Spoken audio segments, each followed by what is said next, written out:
Здравейте, фенове на Outdoor приключенията, аз съм Васко от Outdoor Camping Cook. Днес отиваме на едно много интересно място, пак сме с Мишо, пак ще готвим вкусна рецепта, надяваме се това видео да ви хареса. Ударете един лайк, тръгваме!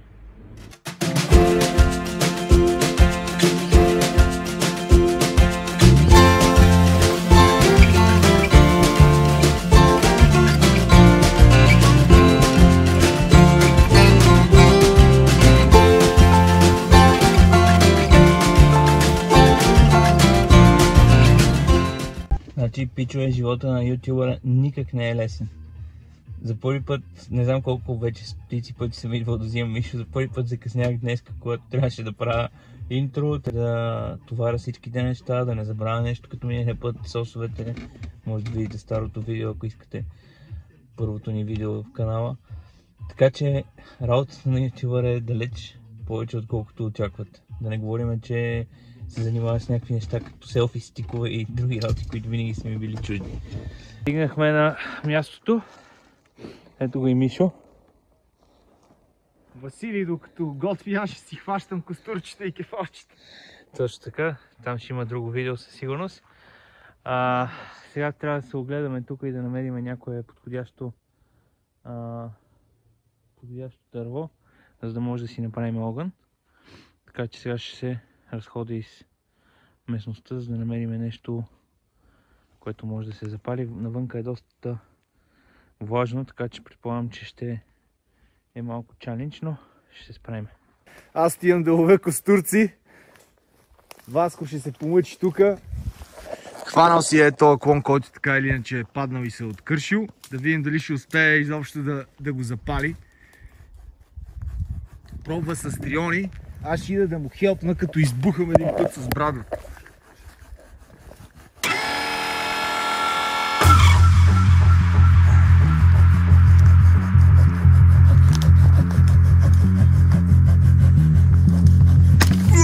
Не, стига, че ще се откажеш. Първия.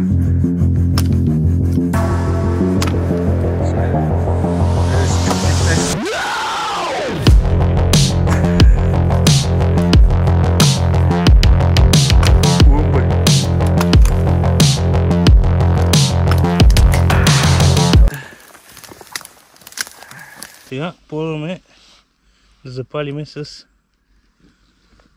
такъв канап. Ще го разплетеме малко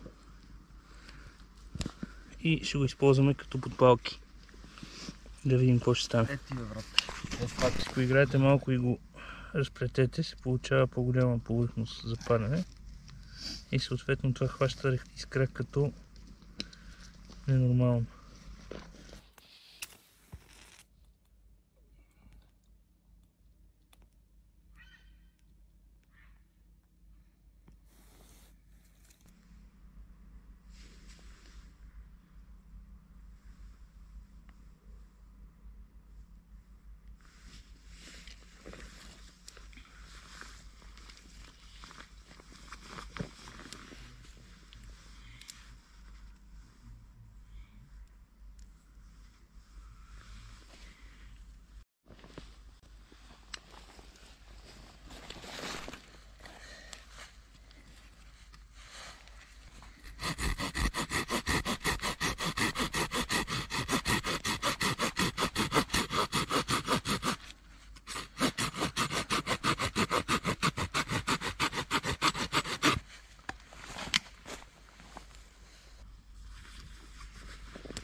Така, приятели, успяхме да запалим огън, въпреки доста сериозната влага.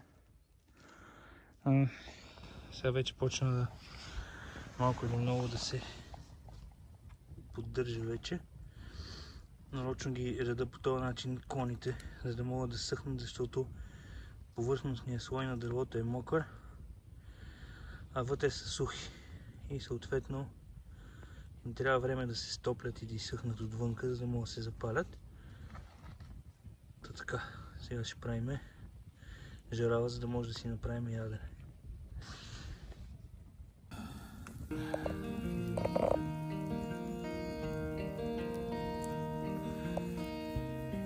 Почваме. Сега съответно първо трябва да нарежем продуктите, които ще правим като салса.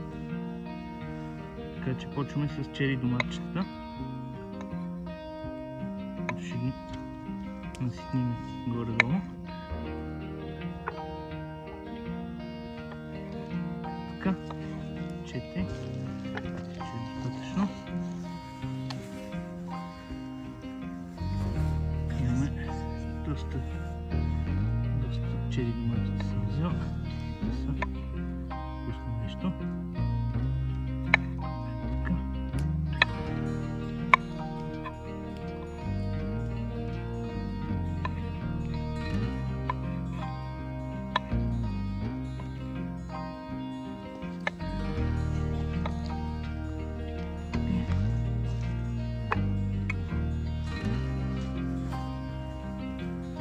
Мишо, ядеш ли лютове? Яко. Добре, значи да слагаме и люто чушка. Смело, смело.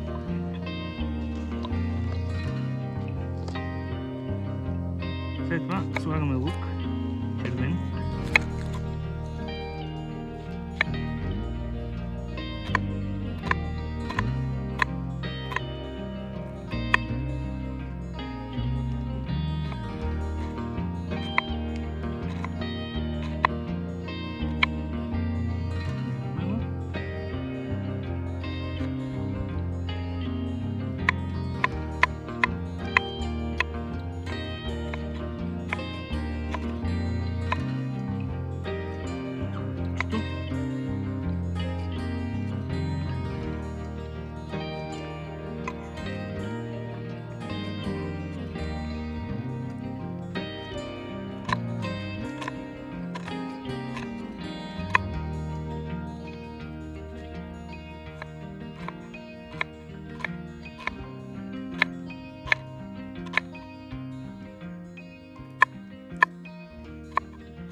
Следващата стъпка. Аз лично обичам да махам на чушката семките. Някои хора си ги ядат с семки. Това е въпрос на предпочитание. Още по-дребно. Ето така.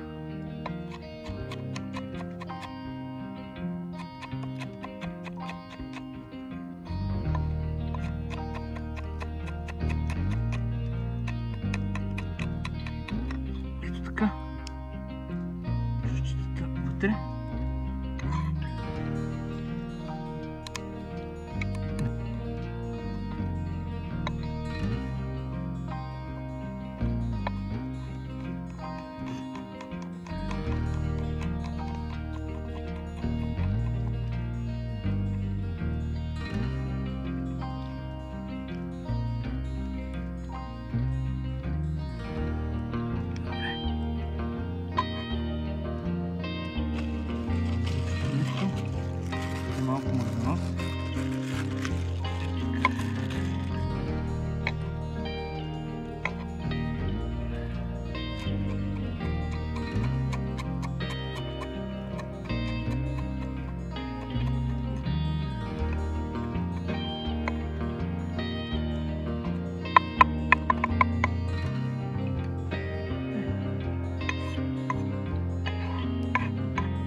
Започваме с месецето.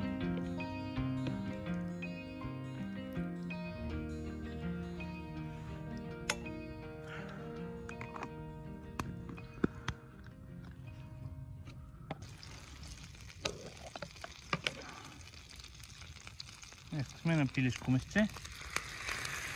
Слагаме го вътре. И специалната подправка, която аз обожавам, каджун. Може да видите, ще ви пусна откъде аз си я купих. Единственото място, на което я намерих в България, иначе тя е много позната в щатите, ядат много на риба и на пиле и въобще на всякакви неща, които се пържат. Доста е пикантна. Жена ми, например, не я харесва, но аз лично много обичам да ям люто.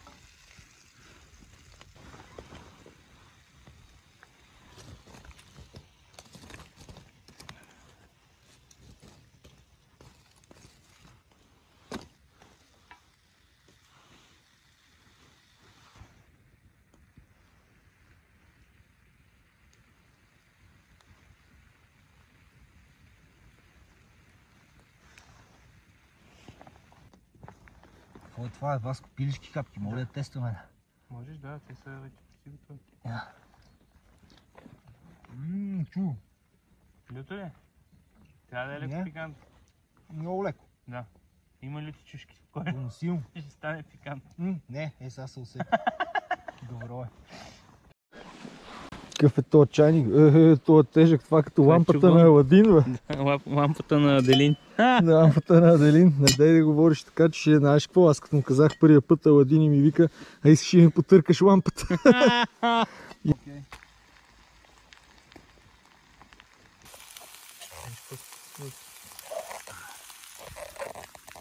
Така, започваме да сглобяваме. Ами чак да видим. Айде, давай.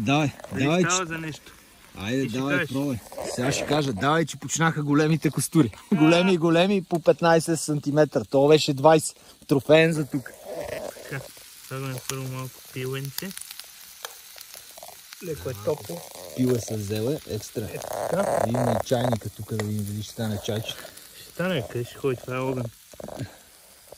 Така, след това задължителната втора стъпка е малко съждамер. Така. Къде си, бе, Звездев? Така. Миро от готвене за начинаещи. Ако гледаш това, ела някой път с нас за риба да ни изготвиш нещо. Да. Може да направим колаборация. Това е. О, котио, има ли люто чушле? Има вътре. Чудо. Се отваряш и ядеш на огъня. Така.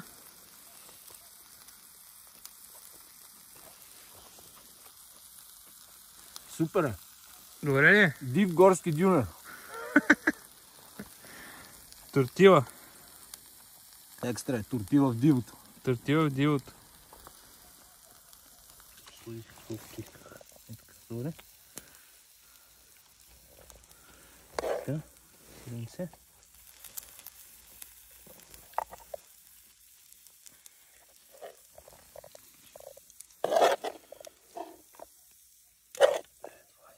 И свежа салца. Чакай да видим, сложил съм, не съм. Записал съм. Ето го. Изгъваш. Айде.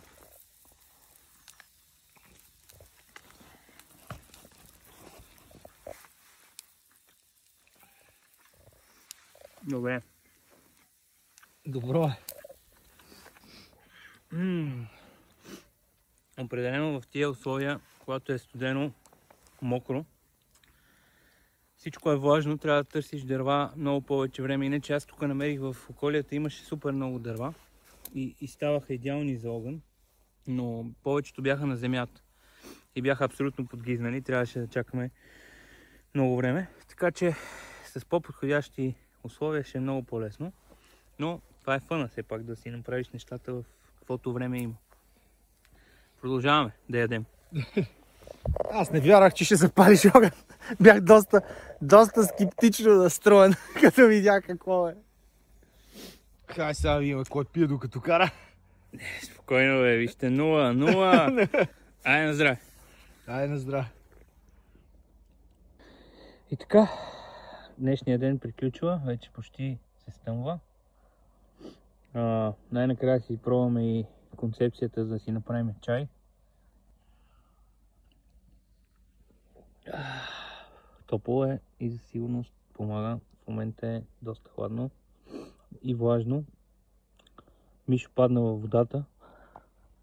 В смисъл, по-точно не падна във водата, ами си изпусна телефона за пореден път във водата и скочи да го гони след самия телефон.